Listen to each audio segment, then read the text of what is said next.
Welcome back to the channel, everyone. Today we are going to be previewing Tobias Harris's season in Detroit, and I'll get to why I think he's going to be a major player in helping this Pistons team win some more games this season. But before we get into it, I'm your host, Jack Kelly. You can follow me over on X, Instagram, TikTok, all social media platforms at Pistons_Jack. You can also support the channel, hit that like button, and subscribe. We've got so much Pistons content coming your way this season. And as I've mentioned on previous episodes, I've got a whole heap to announce in the lead up to the NBA season. Now, as I mentioned off the top, we're here to talk to Tobias Harris. We're here to talk about why I think that this signing has been unfairly criticized for.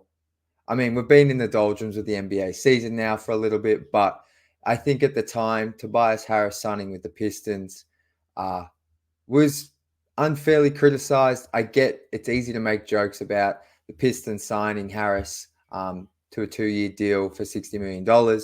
But I mean, ultimately, for those that actually watched the Detroit Pistons last season, for those that sat there and didn't just tune in to kind of watch the team during that losing streak, or they didn't just tune in around the trade deadline when there was some positive buzz around the team, or they for those that stopped watching after the first 3 games, one of the many major issues on last year's team, apart from coaching, general manager, that kind of stuff, was the lack of veteran leadership and the lack of veteran production on a nightly basis.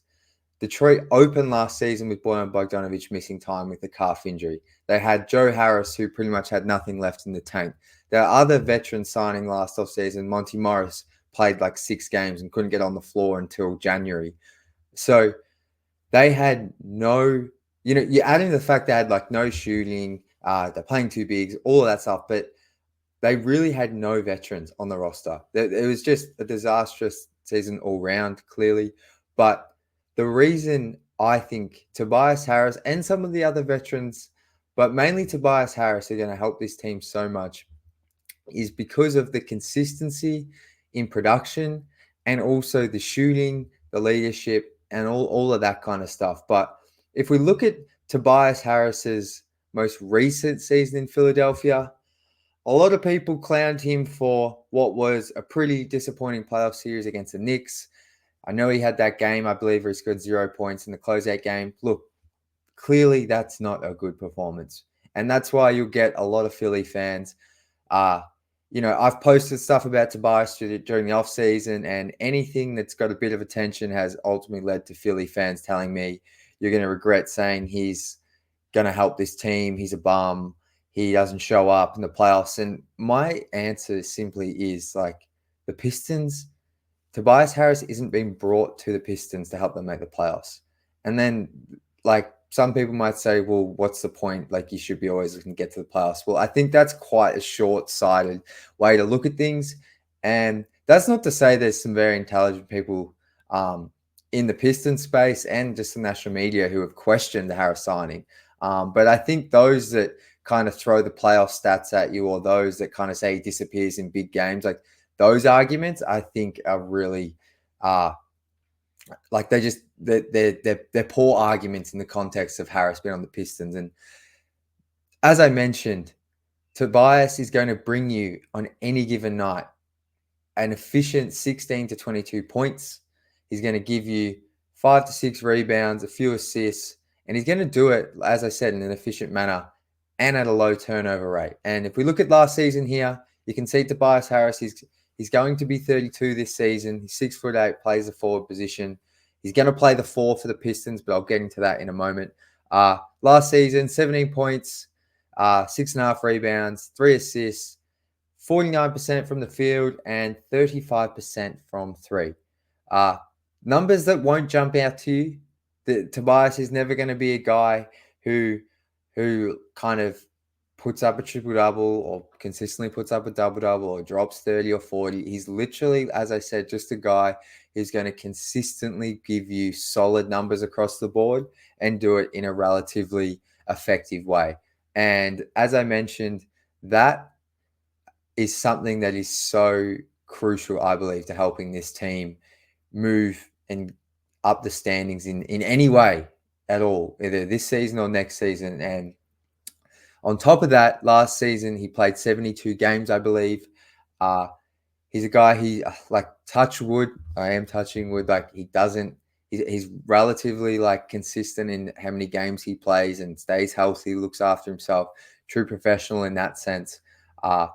And he's a high character guy. I know that's a bit of jargon, but he truly is. For those that don't know, Tobias and his brother, I believe, are building some form of housing development in the city of Detroit. Obviously, I'm based here in Australia, so I'm not fully aware of the area, but I believe in Metro Detroit, him and his brother have invested in the community in the sense of providing housing of some sort. So I think that's just another really cool tie. I know from the way he's spoken about Detroit and how Pistons fans felt about Tobias in his 2.5 seasons with Detroit. I think for the most part, we all loved him. Obviously, he was sent out in the Blake Griffin deal, and we got Blake. And I know the Blake Griffin trades are very like, how can I say it? What's the word? Divisive topic potentially in the Pistons community, because Blake had that awesome season, but ultimately it probably wasn't a great trade. Regardless, Tobias, while he was with Detroit, I feel like gave us a lot of good moments.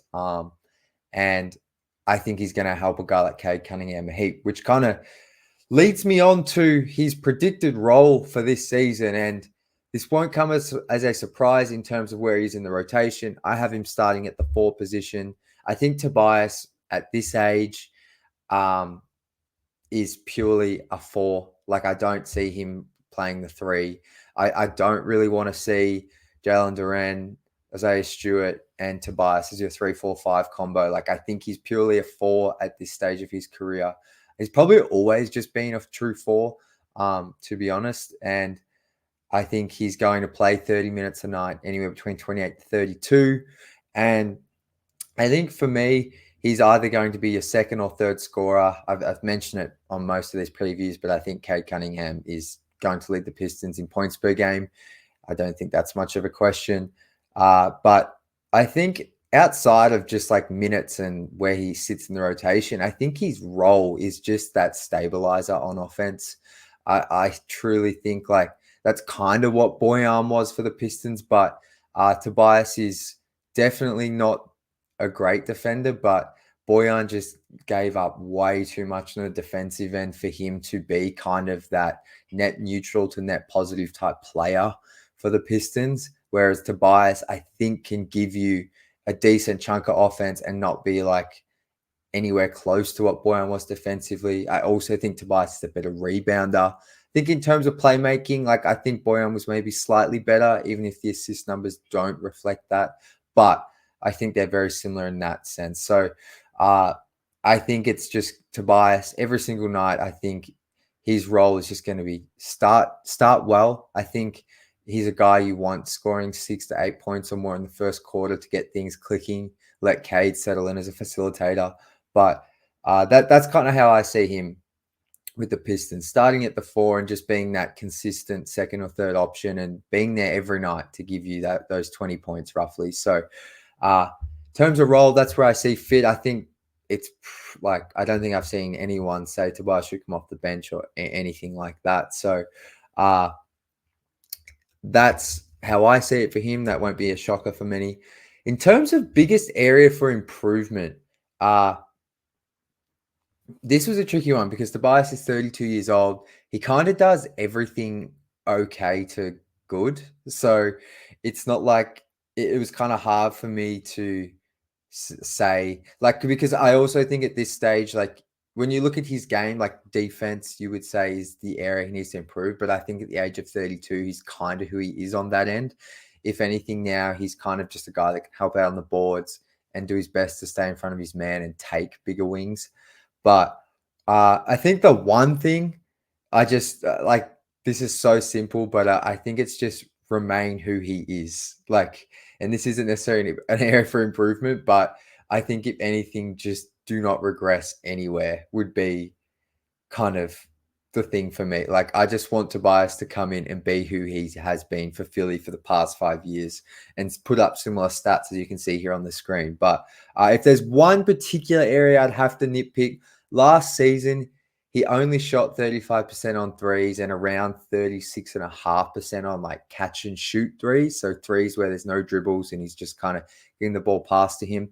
I think if he could get that back to where he was in the prior seasons of around closer to 40% from three overall and 40% on those catch and shoot looks, I think that's something he can look to be better at and that would help this team. But I mean, I think that's nitpicking a little bit because I think he's going to garner the respect and defenses aren't going to leave him open just based on his reputation around the league. So not a whole lot to improve for him, but yeah, just stay who you are, Tobias. That I just don't want him to come here and then fall off a cliff. That to me would be a disaster. And then those who have been clowning the contract, they would have an argument, but I don't think that's going to happen. He doesn't seem like that kind of player, and his game isn't predicated to athleticism or that kind of thing. So moving on to close it out here, my hot take, kind of another, for a guy of Tobias's, like where he's at in his career, like finding a hot take for him was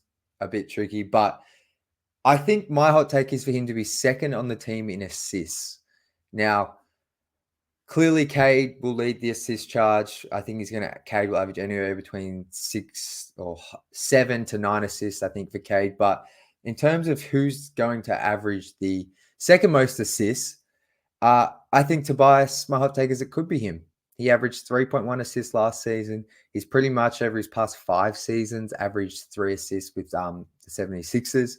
When you look at the Pistons assists leaders last season, Cade Cunningham was number 1. Then at number 2 was Killian Hayes at 4.8. And then Jaden Ivey at 3.8 came in at 3rd. So Killian Hayes is off the team. I think for all that Killian kind of struggled with, he's a guy that always racked up assists. So the Pistons don't really have a backup point guard. I've spoken about that. There's only other guard options, Jaden Ivey and Marcus Sasser, who both, like I said, averaged in, that 3 to 3.5 range last season. So I think Ivy, like if I had to put money on it, I think Ivy will be second on the team in assists. But as I said, this is a hot take, and I could see Tobias maybe averaging a career high 4 assists. If Jaden Ivey is going to be much more of a scorer this season than purely a 2, maybe they put the ball in Tobias's hands more and he gets closer to 4.5 assists. So that would be my hot take. A bit boring. If I had to close out with a real spicy take, it would be that Tobias is traded at the trade deadline. But part of me thinks he won't be the veteran move. I think it will be somebody else because I think they're going to keep that Tobias contract to move for a real potential. Like if this season goes somewhat well and the Pistons win 30 games, they get a top 3 pick, or something like that. Or maybe, forget the draft pick. Maybe they get to that play-in this season. Maybe they go, all right, let's go get a real difference maker in the next summer. And that's where maybe they use Tobias's $30 million salary to go get whoever, whatever potential all-star could be upset. Maybe that's why I think ultimately they hold on to him. But the hot take would be he gets moved at the trade deadline because the Pistons are on. Yeah, I don't know. We're closed out there. But I hope you enjoyed this video. Let me know for Tobias what role you think he'll have this season, his area for improvement, and also if you've got it within you, just a hot take. But I've enjoyed this one. I think Tobias is really going to help this team. I truly think Pistons fans are going to love him. For those that don't remember him from 5 or 6 years ago, I think he's going to be a player we all come to really enjoy this season. I think he's going to help this team win some games and have some surprising wins. So that'll do it for today's show, guys. I'll be back next to break down or preview Bobby Klintman's season. But until then, as always, go Pistons.